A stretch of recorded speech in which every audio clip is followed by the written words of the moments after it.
Monsoon की एक अंधेरी रात थी। आसमान में काले बादल छाए थे और बिजली कड़क रही थी। कोमल, एक गरीब फूलमाला बेचने वाला, अपना सामान बेचकर कुसुमपुर गांव से लौट रहा था। गांव में आज एक अजीब सी खामोशी थी और लोग डरे हुए लग रहे थे। तेज होती बारिश से बचने के लिए कोमल ने गांव के आखिरी छोर पर हरन चचा की चाय की दुकान पर आश्रय लिया। अरे कोमल, आ गए बेटा। इतनी रात हो गई और इस तूफानी मौसम में अकेले जा रहे हो। आज यहीं रुक जाओ, रात ठीक नहीं लग रही। नहीं चचा, घर पर मुन्नी अकेली होगी। उसकी चाची हैं साथ, पर वो मेरी राह देखती है। बस एक कप चाय पिला दीजिए, थोड़ी ठंडक दूर हो जाए फिर निकलता हूँ। जैसी तुम्हारी मर्जी बेटा, पर ध्यान से जाना। आगे बांस गली है और उसके ठीक बीच में पुराना शमशान घाट भी। लोग कहते हैं वहां अजीब अजीब चीजें दिखती हैं, अजीब आवाजें आती हैं। पूर्णिमा और अमावस्या के आसपास तो कोई उस रास्ते पर भूल से भी नहीं जाता। कहते हैं उस रास्ते पर भटकने वाली आत्माएं अपना साथी ढूंढती हैं। आप भी ना चचा उन गांव वालों की बातों में आ गए। मैं पिछले 10 साल से आ जा रहा हूँ। मानता हूँ डर लगता है, पर आज तक मेरे साथ तो कुछ बुरा नहीं हुआ। ऊपर वाला साथ है। बेटा, एक बात कान खोलकर सुन लो। मैं तुम्हें अपने बेटे जैसा मानता हूँ। अगर जंगल में कोई पीछे से आवाज दे तो पलटकर मत देखना। कोई कितना भी रोए गिड़बिड़ाए, रुकना मत, चाहे वो आवाज कितनी भी जानी पहचानी क्यों न लगे। ये जंगल बेटा सिर्फ पेड़ों का नहीं है, यहाँ यादें भी दफन हैं और कुछ यादें बहुत खतरनाक होती हैं। सीधा चलते जाना, रुकना मत। कोमल ने हाँ में सिर हिलाया, पर उसने चचा की बात को उनका बढ़ता हुआ उम्र का वहम समझा। चाय की गर्मी से उसके ठंडे पड़ चुके शरीर में थोड़ी जान आई। बाहर बारिश थोड़ी कम होकर बूंदाबांदी में बदल चुकी थी। कोमल ने अपनी पोटली उठाई, चचा को पैसे दिए और अपने घर की तरफ चल पड़ा। जाते जाते उसने देखा हरन चचा उसे दरवाजे पर खड़े तब तक देखते रहे जब तक वो अंधेरे में गायब नहीं हो गया। बांस का जंगल अब उसके सामने था। जैसे ही कोमल ने उसमें कदम रखा, माहौल एकदम बदल गया। बाहर की हवा का शोर और बारिश की आवाज अजीब तरह से दब गई थी। यहां एक ऐसी खामोशी थी जो शोर से ज्यादा डरावनी थी। सिर्फ उसके कीचड़ भरे कदमों की छप छप की आवाज गूंज रही थी। उसे एहसास हुआ कि वो अकेला नहीं है। उसे लगा जैसे बांस के दरख्तों के पीछे से, अंधेरे के पर्दों से कोई उसे घूर रहा है, सूनी सूनी प्यासी आंखों से। अचानक उसके कानों में एक बच्चे के रोने की आवाज आई। आवाज बहुत धीमी थी, जैसे कोई दूर बैठा सिसक रहा हो। कोमल के कदम वहीं जम गए। उसका दिल जोर से धड़कने लगा।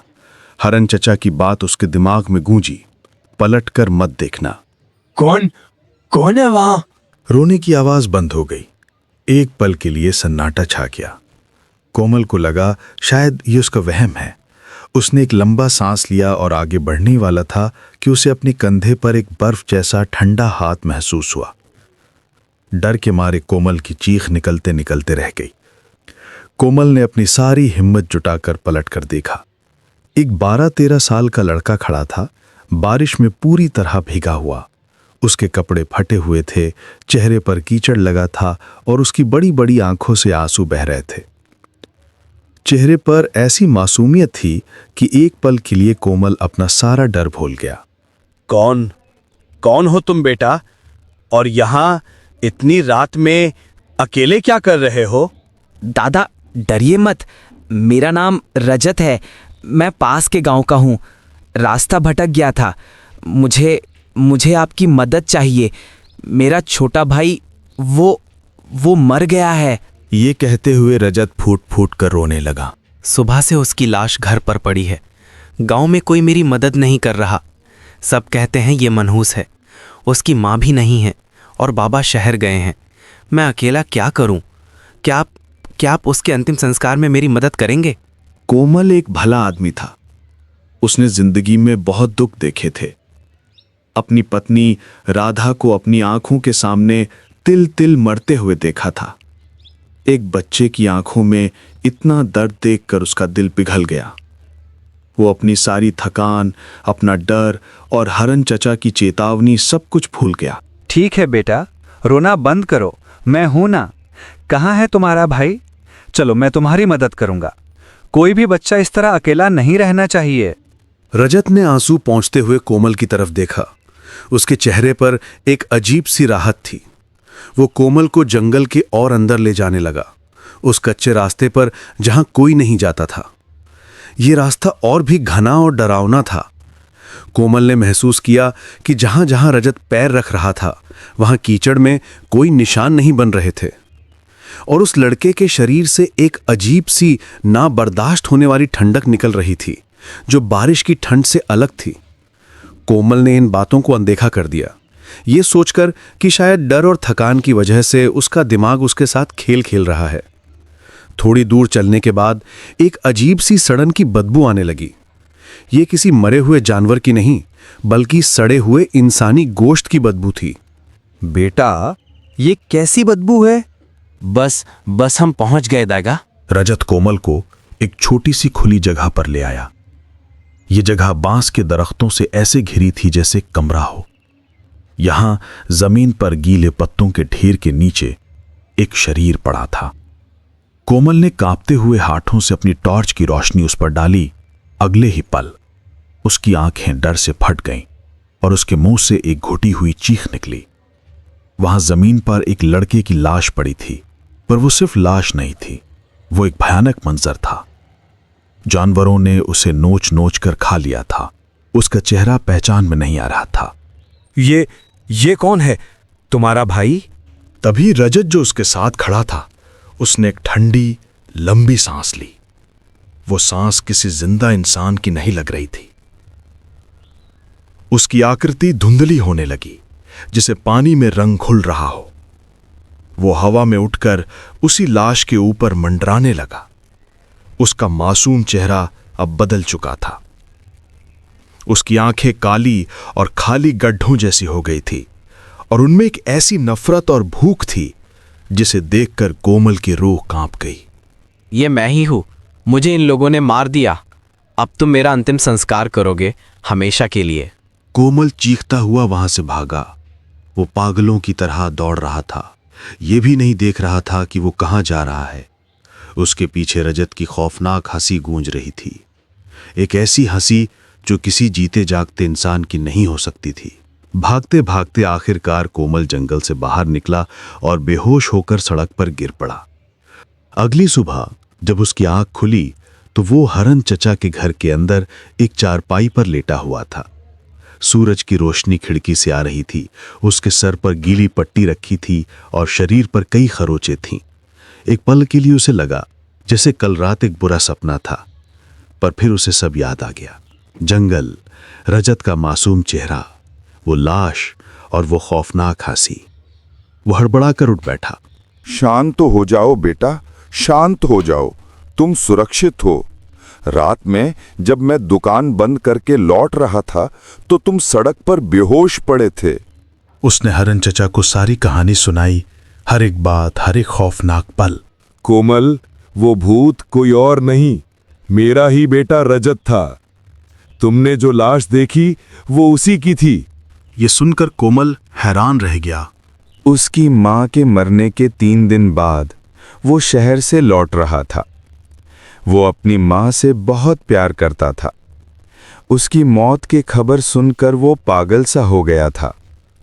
रात में ही पैदल चल पड़ा। इसी जंगल में कुछ बदमाशों ने उसे पैसों के लिए लूटने की कोशिश की। जब उसने विरोध किया तो उन्होंने उसे मार दिया और उसकी लाश वहीं जंगल में फेंक दी। पुलिस को उसकी लाश तक नहीं मिली। उसकी आत्मा तब से यहीं भटक रही है, इंसाफ मांग रही है। हरन चचा ने बताया कि रजत की आत्मा ने आज तक किसी को ऐसी हानि नहीं पहुंचाई। वो बस लोगों को उस खतरनाक रास्ते से दूर रखने के लिए डराती है, ताकि जो उसके साथ हुआ वो किसी और के साथ ना हो। कोमल को यह सुनकर बहुत दुख हुआ। एक बाप का दर्द वो समझ सकता था। 2 दिन बाद कोमल का शरीर थोड़ा ठीक हुआ।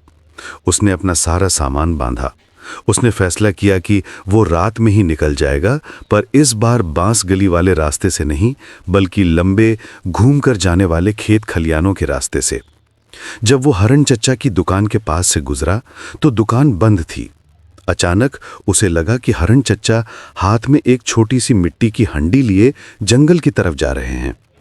कोमल हैरान हो गया, इतनी रात में चचा जंगल में क्या करने जा रहे हैं? एक अनजान सा बुरा शक उसके दिल में घर कर लिया। उसने सोचा, कहीं चचा अपनी बेटी की आत्मा से मिलने तो नहीं जा रहे? पर उनकी चाल में एक अजीब सी तेजी थी, एक अजीब सा उत्साह था। वो चुपके से पेड़ों की आड़ में हरण चचा का पीछा करने लगा। हरण चचा उसी जगह पहुंचे जहां कोमल को रजत की लाश मिली थी। वहां अब सिर्फ कुछ हड्डियां बिखरी पड़ी थीं, जिन पर अब भी मांस के कुछ टुकड़े लगे थे।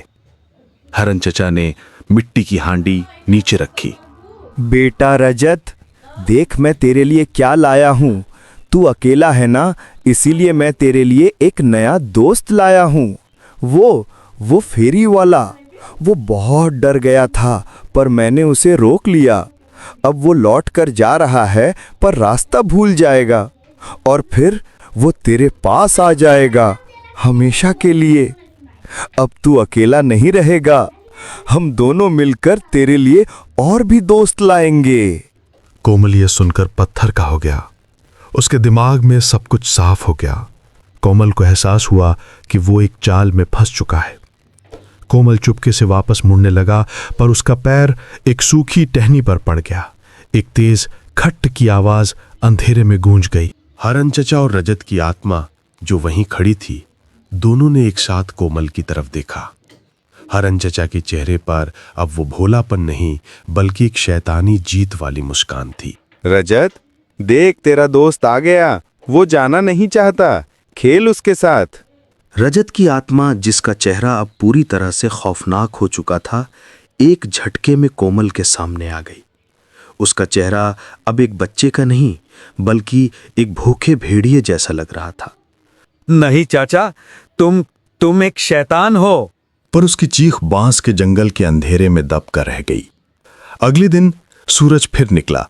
हरण चचा अपनी चाय की दुकान पर बैठे थे, एक नए मुसाफिर का इंतजार कर रहे थे, और उस बदनाम बांस गली में अब एक और आत्मा फटक रही थी, हमेशा के लिए कैद।